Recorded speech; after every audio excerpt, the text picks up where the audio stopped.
Mapagmahal na Ama sa langit, lubos kitang pinasasalamatan para sa buhay ng mahal na kapatid na ito kay Kristo at sa pagmamahal na mayroon siya para sa iyo.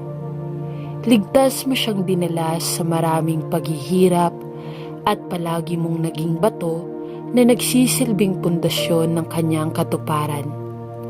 Mahal na Diyos, habang papalapit siya ng papalapit sa pagtanggap ng iyong presensya, dalangin kong ibuhos mo ang iyong kagalakan sa kaibuturan ng kanyang kaluluwa at ang kagandahan ng perpektong kapayapaan ng Diyos na higit sa pang-unawa ay maging matamis sa kanya. Halimuyak habang iniingatan ng Diyos ang kanyang puso at isip kay Kristo Jesus. Ilayo ang iyong Panginoon sa anumang sakit o takot sa proseso ng kamatayan, sa pagkaalam na ang pagpanaw ng iyong mga banal ay mahalaga sa iyong mga mata. Salamat sa kanyang magandang buhay at sa kagalakan, panghihikayat at pag-asa na hatid niya sa napakaraming anak mo. Panginoong Jesus, yakapin mo siya ng mahigpit at nawa ay makalaya na siya sa iyong harapan at marinig ang iyong sasabihin, magaling, aking mabuti at tapat na lingkod. Sa pangalan ni Jesus, dalangin ko. Amen. Mahal na Jesus, alam mo ang aking buhay ay matatapos na at nagpapasalamat ako sa iyong kasama ako sa bawat yugto at eksena ng aking buhay. Kung gaano kita pinupuri at pinasasalamatan dahil kapag natatakot ako lagi kang nandyan para pakalmahin ang mga alalahanin ko. Noong ako ay nawala, ikaw ay lumapit sa akin. Natagpuan ako at inuwi ako sa iyong mapagmahal na mga balikat. Panginoong Jesus, salamat sa iyong laging pinagmumulan. Naninindigan ako sa pangakong ito kapag sinabi ninyo, ang aking biyaya ay sapat para ang aking lakas ay ginawang perpekto sa iyong kahinaan. Panginoon, alam ko na malapit ko nang marating ang aking makalangit na tinubuang bayan. At ngayon ay kailangan ko ang iyong espesyal na lakas at biyaya. Panginoon, ako ay nanghihina at medyo natatakot dahil alam kong unti-unti nang nawawala ang aking buhay. At kahit alam kong ang resulta ay ako ay tatayo sa iyong maluwalhating presensya, kailangan ko ang aking kabuuan, sapat na ang iyong biyaya. O Panginoon, ang iyong naghihingalong biyaya na umalalay sa akin habang ako ay humaharap sa huling tabing ng kamatayan.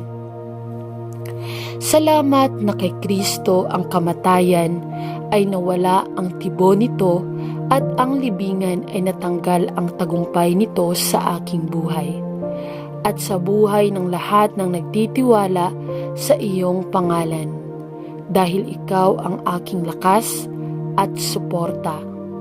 Ikaw ang aking liwanag at ang aking buhay.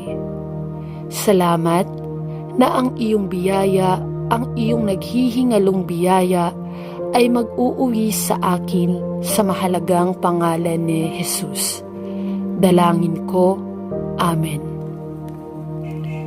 O Diyos Ama, ng kaluluwa ng bawat isa. O Diyos na anak, na naghugas ng aming mga kasalanan ng kanyang sariling dugo, at nasa pamamagitan ng kanyang pagkabuhay na mag-uli ay nagdala ng buhay at kawalang kamatayan sa liwanag. Panginoon, Espiritu Santo, tagapagbuo, tagapagbanal, at tagapag-aliw ng iyong mga banal. Hinihiling namin ngayon sa iyo na kaawaan mo ang pagdurusa ng iyong lingkod na nakahiga sa hapdi ng karamdaman. Inihahandog namin ang kanyang kaluluwa sa iyo sa mga kamay ng iyong tapat na lumikha at pinakamaawaing tagapagligtas. Hugasan siya sa dugo ng kordero mula sa lahat ng kasalanan. Gawin mo ang iyong ganap na gawain ng pagpapakabanal sa kanya. Pagyamanin siyang bawat biyaya na ginagawang perpekto siya sa buong kapuspusan ni Kristo. Bagamat ang kanyang laman at puso ay mabibigo, maging lakas ng kanyang puso at bahagi magpakailanman. Ibigay sa kanya ang iyong kapayapaan at huwag hayaang mabagabag o matakot ang kanyang puso. Nakaalis na upang ihanda ang isang lugar para sa kanya.